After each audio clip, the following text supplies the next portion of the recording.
ಪ್ರವಾಸ ಮಾಡಿದೆ ಸರ್. ಬೆಳಗಾವಿಯಲ್ಲಿ ಡಿಸೆಂಬರ್ಗೆ ಮುಗಿದೋಗಿದೆ ಪರಿಸ್ಥಿತಿ. ಕೇಳಾಯ್ತಲ್ಲ ಅವರು. ಈಗಾಗಲೇ ನಾನು ಒಂದೊಂದೇ ಪ್ರವಾಸ, ಮಲೆನಾಡು ಪ್ರವಾಸ ಮಾಡಿದ್ದೀನಿ. ನಾನು ಅಲ್ಲಿ ಹೋಗಿ ಭೇಟಿ ಮಾಡಿದ್ದೀನಿ. ಯಾರು ಹೋಗಿದ್ದಾರೆ ರಾಜ್ಯ ಸರ್ಕಾರದಿಂದ ಹೇಳಿ? ಅಲ್ಲಿ ಲ್ಯಾಂಡ್ ಎಲ್ಲ ಭೂಕುಸಿತ ಆಗಿ ಬೆಟ್ಟಗಳೆಲ್ಲ ಕುಸಿದು ಹೋಗಿತ್ತು. ನಾವು ಹೋಗಿದ್ದೇನೆ, ಅಲ್ಲಿ ಭೇಟಿ ಮಾಡಿ ಬಂದಿದ್ದೀವಿ. ಒಂದು ತಿಂಗಳಿಂದ ಬೇಕಾದ್ರೆ ಹೋಗಿದ್ದೀನಿ. ಅವರೆಲ್ಲಿ ಹೋಗಿದ್ದಾರೆ? ಲ್ಯಾಂಡ್ ಕುಸಿತ ಆಗಿತ್ತು, ಅದಕ್ಕೆ ಅಲ್ಲಿ ಹೋಗ್ಬೇಕಾಯ್ತು, ಅರ್ಜೆಂಟ್ ಇತ್ತು, ಅದಕ್ಕೋಸ್ಕರ ಅಲ್ಲಿ ಹೋಗಿದ್ದೀನಿ. ಇವತ್ತು ನಮ್ಮ ರಾಜ್ಯಾಧ್ಯಕ್ಷರು ಗುಲ್ಬರ್ಗಾ ಕಡೆ ಹೋಗಿದ್ದಾರೆ, ನಾನು ಬಂದಿದ್ದೀನಿ. ಇದರಲ್ಲಿ ನಾವು ಶುರು ಮಾಡಿದ್ದೀರಿ, ಒಂದು ತಿಂಗಳಿಂದಾನೇ ಶುರು ಮಾಡಿದ್ದೀರಿ ಎಲ್ಲ ಕಡೆ ಪ್ರವಾಸ. ರಾಜ್ಯ ಸರ್ಕಾರ ಎಲ್ಲಿ ಶುರು ಮಾಡಿದೆ ಹೇಳಿ ಹೇಳಿ ಹೇಳಿ.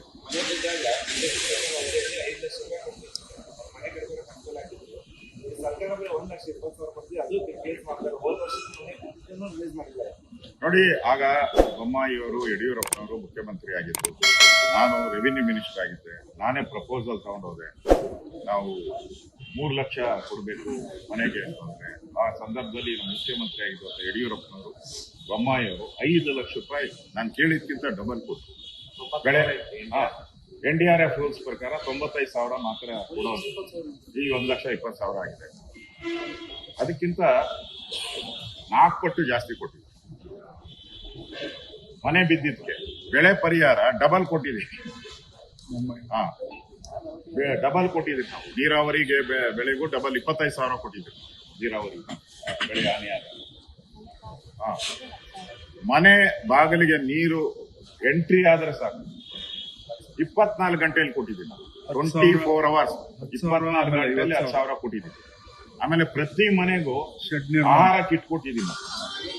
ಆಹಾರ ಕಿಟ್ ಅಂದ್ರೆ ಅದರಲ್ಲಿ ಅಕ್ಕಿ, ಜೋಳ, ಟೆಂಪ್ರರಿ ಶೆಡ್ಗೆ 50,000 ಕೊಟ್ಟಿದ್ದೀವಿ.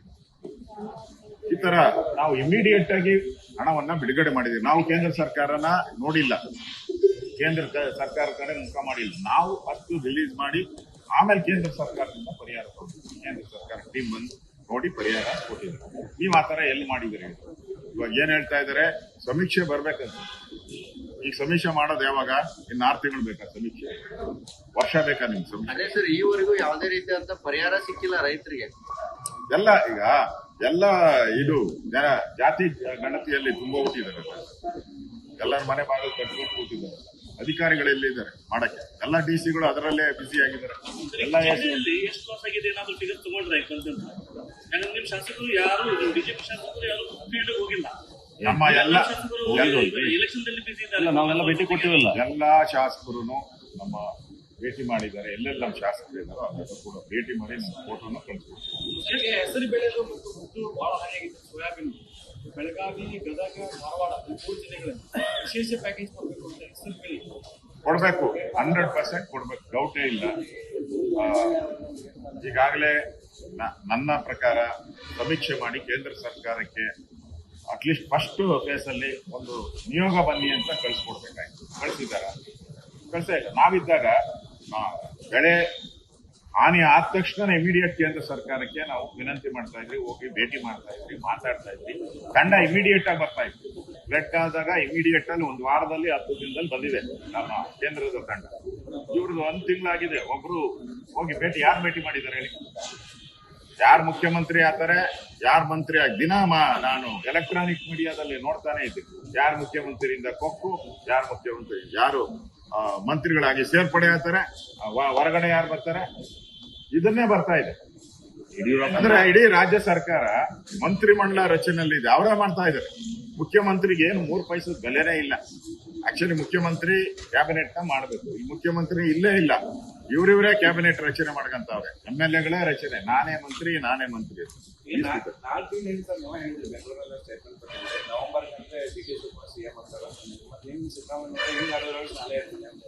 ನಾನ್ DK ಶಿವಕುಮಾರ್ ಆಗ್ತಾರೆ ಅಂತ ಹೇಳಿಲ್ಲ. ನವೆಂಬರ್ ಅಲ್ಲಿ ಕ್ರಾಂತಿ ಆಗ್ತದೆ, ಸಿದ್ದರಾಮಯ್ಯ ಔಟ್ ಗೋಯಿಂಗ್ CM ಅಂತ ಹೇಳಿದ್ರು. ಇವತ್ತು ಅದಕ್ಕೆ ನಾನು ಬದ್ಧತೆ ಇದ್ದೀನಿ. ಇವತ್ತು ನವೆಂಬರ್ ಡಿಸೆಂಬರ್ ಒಳಗಡೆ, ಈ ವರ್ಷದ ಒಳಗಡೆ ನವೆಂಬರ್ ಅಲ್ಲಿ ಕ್ರಾಂತಿ ಆಗ್ತದೆ. ಈ ಕ್ರಾಂತಿ ಅಂತ ಹೇಳಿ ಒಬ್ರು ಮಂತ್ರಿ ಮನೆಗೆ ಹೋಗಿದ್ದಾರೆ. ಯಾರೋ ರಾಜಣ್ಣ ಮನೆಗೆ ಹೋಗಿದ್ದಾರೆ. ಮಂತ್ರಿ ಅಂತ ಕ್ರಾಂತಿ ಅಂತ ಹೇಳಿ ಮನೆಗೆ ಹೋಗಿದ್ದಾರೆ. ಸೊ 100% ಡೌಟೇ ಇಲ್ಲ. ಒಪ್ಪಂದ ಆಗಿರೋದು 100% ನಿಜ. ಈಗ ಜಗಳ ಶುರುವಾಗಿದೆ. ಸಿದ್ದರಾಮಯ್ಯ ಬಿಟ್ಕೊಡಲ್ಲ, ಅಧಿಕಾರ ಒಂದ್ಸರಿ ಸಿಕ್ಕಿದ್ರೆ ಬಿಟ್ಕೊಡೋ ಜಾಯಮಾನ ಸಿದ್ದರಾಮಯ್ಯನವ್ರದ್ದು ಅಲ್ಲೇ ಅಲ್ಲ. ಅವ್ರು ಬಿಟ್ಕೊಡಲ್ಲ, ಡಿ ಕೆ ಶಿವಕುಮಾರ್ ಬಿಡಲ್ಲ.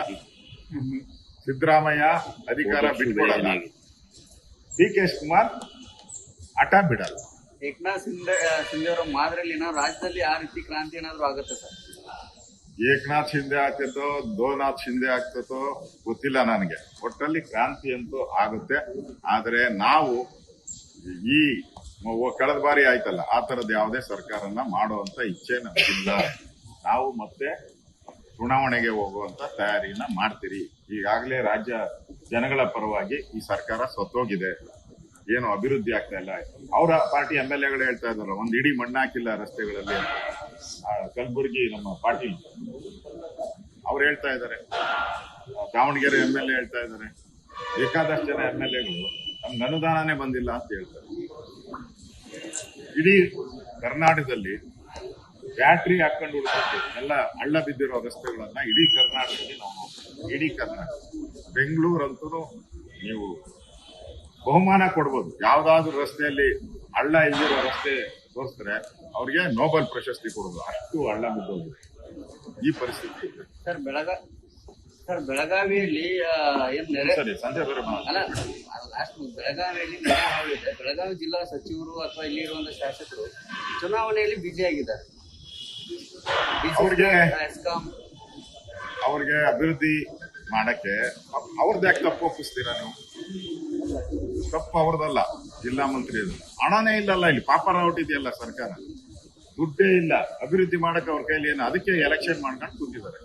ಅಲ್ಲಾದ್ರೂ ಕಲೆಕ್ಷನ್ ಮಾಡೋಣ, ಎಲೆಕ್ಷನ್ ಮಾಡಿ ಗೆದ್ರೆ ಕಲೆಕ್ಷನ್ ಮಾಡ್ಬೋದು, ಮಾಡ್ತಾ ಇದ್ದಾರೆ. ಅದ್ ಬಿಟ್ರೆ ಹಣ ಇಲ್ಲ, ಯಾರ ಹತ್ರನೂ ಹಣ ಇಲ್ಲ. ಸಂಬಳ ಕೊಡಕ್ಕೂ ಹಣ ಇಲ್ಲ. ಪರಿಸ್ಥಿತಿ ನೀವೇ ನೋಡ್ತಾ ಇದ್ದೀರಿ, ಸಂಬಳ ಕೊಡಕ್ಕೂ ಹಣ ಇಲ್ಲ. ನಿಮ್ಮ ಬಸ್ ಇದರಲ್ಲಿ ಸಾರಿಗೆ ಇದರಲ್ಲಿ 300-400 ಕೋಟಿ ಪೆಂಡಿಂಗ್ ಇದೆ, ಡೆಫಿಷಿಯಟ್. ಎಲ್ಲದರಲ್ಲೂ ಎಲ್ಲಾ ನಿಗಮಗಳಿಗೆ ಏನ್ ಕೊಡ್ಬೇಕಾಯ್ತು, ವಾಲ್ಮೀಕಿ ನಿಗಮ ಇರ್ಬೋದು, ಅಂಬೇಡ್ಕರ್ ನಿಗಮ, ಎಲ್ಲದರಲ್ಲೂ ಕಟ್ ಮಾಡ್ಬಿಟ್ಟಿದ್ದಾರೆ. ಹಣನೇ ಬಿಡುಗಡೆ ಮಾಡ್ತಾ ಇಲ್ಲ, ಯಾವುದೇ ನಿಗಮಕ್ಕೂ ಹಣ ಇಲ್ಲ. Entire finance department date department, finance department date. ಮತ್ತೆ ಈಗ ಸ್ಟೂಡೆಂಟ್ಸ್ ಎಲ್ಲ ಸ್ಟ್ರೈಕ್ ಮಾಡ್ತಾ ಇದ್ದಾರೆ, ಅಪಾಯಿಂಟ್ಮೆಂಟ್ ಮಾಡಿ ಅಂತ. 2.5 ವರ್ಷದಿಂದ ಏನು ಅಪಾಯಿಂಟ್ಮೆಂಟೇ ಮಾಡಿಲ್ಲ, ಸ್ಟ್ರೈಕ್ ಮಾಡ್ತಾ ಇದ್ದಾರೆ. ಹುಬ್ಳಿಯಲ್ಲಿ ದೊಡ್ಡ ಹೋರಾಟ ನಡೀತಾ ಇದೆ. ಫೈನಾನ್ಸ್ ಡಿಪಾರ್ಟ್ಮೆಂಟ್ ಅವರು ಬ್ಯಾನ್ ಮಾಡ್ಬಿಟ್ಟಿದ್ದಾರೆ, ಅಪಾಯಿಂಟ್ಮೆಂಟ್ ನ ಬ್ಯಾನ್ ಮಾಡ್ಬಿಟ್ಟಿದ್ದಾರೆ, ನೇಮಕಾತಿಯನ್ನ ಬ್ಯಾನ್ ಮಾಡ್ಬಿಟ್ಟಿದ್ದಾರೆ. ಕೇಳಿದ್ರೆ ನೀವು ಜಾತಿ ಗಣತಿ ಅದು ಇದು ಸಮಸ್ಯೆ ಇದೆ, ಅದಕ್ಕೋಸ್ಕರ 2.5 ವರ್ಷದಿಂದ ಮಾಡಕ್ಕೆ ಪರ್ಮಿಷನ್ ಕೊಡ್ತಾ ಇಲ್ಲ. ಆ ಪರಿಸ್ಥಿತಿ. ಲೇಟೆಸ್ಟ್ ಹಾಗೂ ಇಂಟ್ರೆಸ್ಟಿಂಗ್ ಸುದ್ದಿಗಳಿಗಾಗಿ ಬಾಸ್ ಟಿವಿ ಕನ್ನಡ ಚಾನೆಲ್ನ ಸಬ್ಸ್ಕ್ರೈಬ್ ಮಾಡಿ. ಹಾಗೆಯೇ ಬೆಲ್ ಐಕಾನ್ ಪ್ರೆಸ್ ಮಾಡಿ. ಇದರ ಜೊತೆಗೆ ಫೇಸ್ಬುಕ್, ಇನ್ಸ್ಟಾಗ್ರಾಮ್, ಎಕ್ಸ್ನಲ್ಲೂ ಮಿಸ್ ಮಾಡದೆ ಫಾಲೋ ಮಾಡಿ.